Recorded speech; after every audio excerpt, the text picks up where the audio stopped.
WBZ political analyst John Keller is here with us now with the chairs of the Massachusetts Republican and Massachusetts Democratic parties. John, take it away. Thanks, Lisa. Thanks, David. Yeah, they are Amy Carnevale from the State Republican Party and Steve Kerrigan from the Democratic Party. Thank you both for being here. How about a nice bipartisan fist bump just to get us going here? There you go.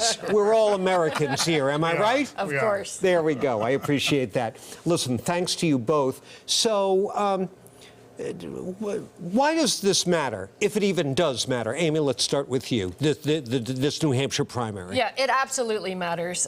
New Hampshire is the first presidential primary of the nation on the Republican side. It's a 104-year tradition.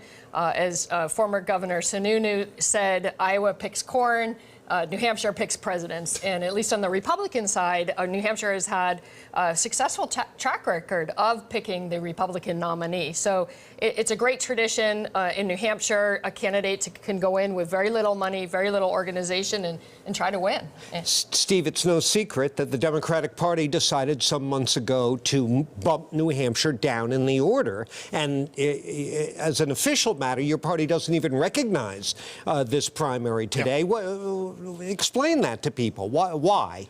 There was a decision made to start our primary season in South Carolina, right, with that primary. New Hampshire has a law that says it must be first in the nation. They went ahead with their primary. We obviously had a contest today with 21 candidates on the ballot. It looks like President Biden, with just a write-in attempt, has been successful at winning in New Hampshire, despite the fact that we didn't campaign here. Any regrets about that decision? Look, as a New England Democrat who grew up every 4 years going up, it's a rite of passage to freeze your hands off in New Hampshire during the primary process and the general election. Yeah, and there's a little, we were talking a little before we went on air. I mean, there was a different feel this year than in past years. And I wasn't on the DNC or in this role when that decision was made. But we love our friends to the north, and I frankly love the New Hampshire primary. Well, the Associated Press, as Lisa and David told you, have called the race for Trump, although they're not predicting a margin yet. And we can deal with that a little later on as our coverage continues here. The spin game will certainly begin. But that would be two in a row for Donald Trump. Amy, I've heard prominent Republicans, Romney, McDaniel, thank you for that. The chair of the National Party basically saying she thinks Haley should wrap it up and the party should unify behind Trump. But why? Why not let the process play out? Well, our ultimate goal as a party is to defeat Joe Biden and have a Republican in office. So once it's clear who the nominee is, I do think it's important that the party come together behind the nominee. Again, it's the first primary, so I'm not ready to say that we're at that point yet.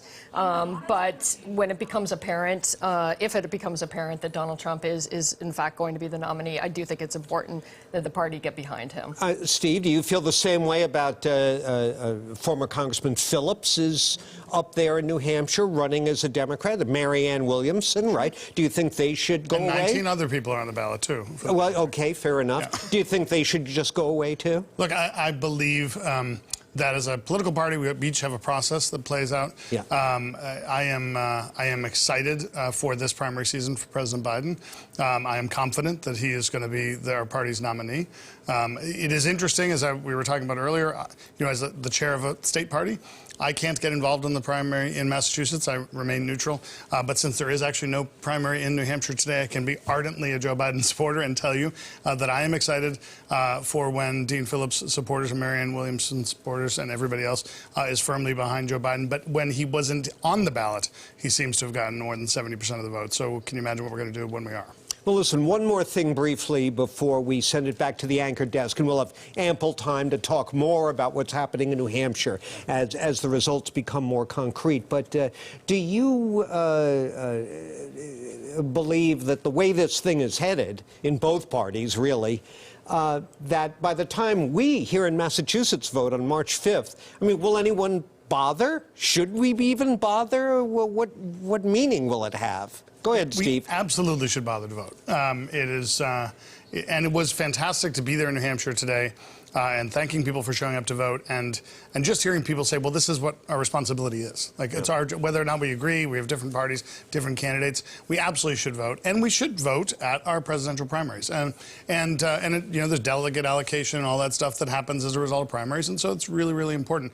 You know, this is, I do think will likely be a fait accompli. I believe in our party, it likely already is, and I believe, frankly, in Amy's party, despite the great effort that Nikki Haley had, it was done the moment Donald Trump announced he was running for president. Well, just briefly, Amy, for you as a fairly new party chair, it was a close election that you won to become party chair, and there are still factions within the party that are competing here. How important is March 5th to you?